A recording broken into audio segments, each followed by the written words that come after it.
Minister, what steps are you taking to address the inequity experienced by PhD researchers, specifically those who are excluded from the €500 once-off payment? And if the PhD researchers excluded are on the average or the lower stipends, and has your approach excluded PhD researchers most in need? I say that in that all PhD researchers are in a very difficult situation, but specifically these. Thank you. Thank you.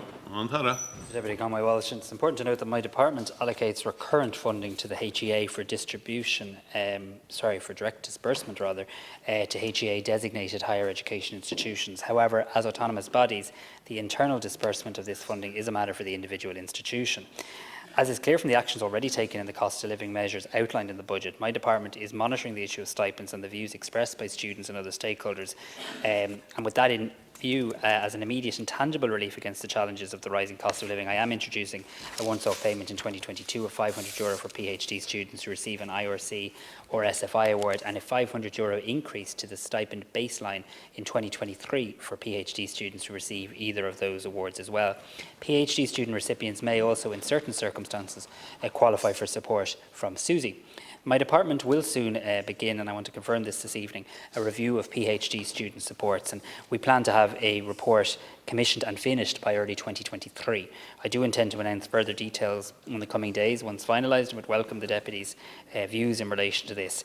I should say in my first budget as Minister for Further and Higher Education, Research, Innovation and Science, I did increase the IRC stipend from €16,000 per annum to €18,500 per annum, matching that of SFI. In the context of the Government's cost of living package, I was happy to secure a further €500 increase for the SFI and IRC PhD stipends. However, I do believe a more fundamental look at stipends and other associated issues that I hear from students is merited at this stage. My department does not, Deputy, collate information on the level of stipends awarded by funding agencies. However, I can confirm that the stipends provided by SFI and IRC are set at €18,500. I understand that there is a variation in stipends awarded by other bodies, whether sourced from public funds, own resources or private funds. The issue of a recommended minimum stipend is one that could usefully be considered by the review I'm initiating currently. I think there could really be merit in that. At the moment, stipends are funded either through my two agencies, if you like, IRC, SFI, but also by individual institutions. Some can come from private funding, some can come from public funding, some can come from a mix of both, and there isn't this issue of a recommended minimum stipend in Ireland, and I think that's something that we could usefully advance in the context of the review. Yeah, you see, Minister, the problem is, I suppose, in terms of announcing, different things and saying there's different amounts of money available in the budget, that rents have increased 82% since your government came into office, and that compares with an average 17% across the rest of the EU. So 82% increase in rents, and wages have gone nowhere near keeping up with that, never mind the SUSI grants or the PhD stipends. So in the context of that, it's easy how you can see that students would be so discontented. But in the budget it stated that 4,000 PhD researchers would benefit from the €500 increase. However, in an answer you gave to me on the 23rd of June, you said that there was less than 3,000 PhD funded through Science Foundation Ireland and the Irish Research Council. That would mean that less than half of all the PhD researchers would benefit from the payment. We also need the wider discussion, as you said, around how we expect PhD researchers to live on the stipends of the €19,000, which is far less than the minimum wage. I welcome the review. But I want to know what the scope of the review is and when it will be completed. And I think it's essential that there be a minimum floor to the stipends for full-time PhDs. Thank you.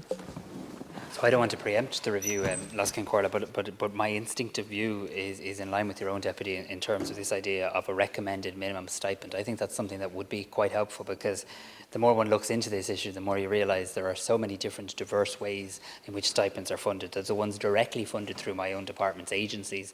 There's the ones funded through public funds, from HEIs directly, where through the block grant, if you like, there's ones funded from the own resources of a university and there's some from private sources as well. So the issue of a recommended minimum stipend is one that I think could usefully be considered by the review I'm initiating. Very happy to share the details of the terms of reference with the Deputy and the likes, and I should be in a position to do that this week.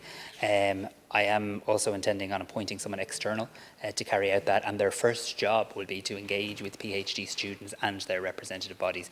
But I can tell you from my work so far on this that I think the terms of reference will be pretty broad. I'm trying to get a balance here between covering the range of issues and trying to have it ready for early 2023 so that we can act on this in 2023. I think, Minister, that we should look at the apprenticeship model, because the apprentices have worker status and employment contracts, and they get paid more each year as the balance between the learning and the work shifts. And I think that's an important thing for us to look at. So if there's a model already there that works in terms of us really respecting PhD researchers, then I think we need to examine that, and we need to deal with this situation once and for all. We desperately need these PhD researchers, and I'm really concerned that they're going to be put off doing the really, really valuable work that they do.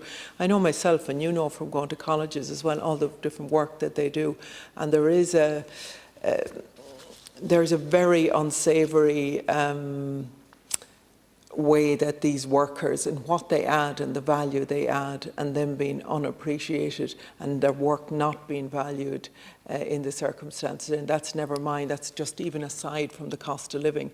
What are we telling our students that these researchers, the teaching researchers, are what are we showing the students that are in these colleges if we can treat them like this? Thank you. Minister to conclude. Thanks, Deputy. I do think this is an important issue. It's an important issue for the well-being of our students, the next generation of leaders, some of our best and our brightest, but it's also an important issue from the point of view of the competitiveness of our country, a knowledge-based economy. I do want to look at the stipend. In any review, I want to look at more than the stipend, as you're suggesting as well.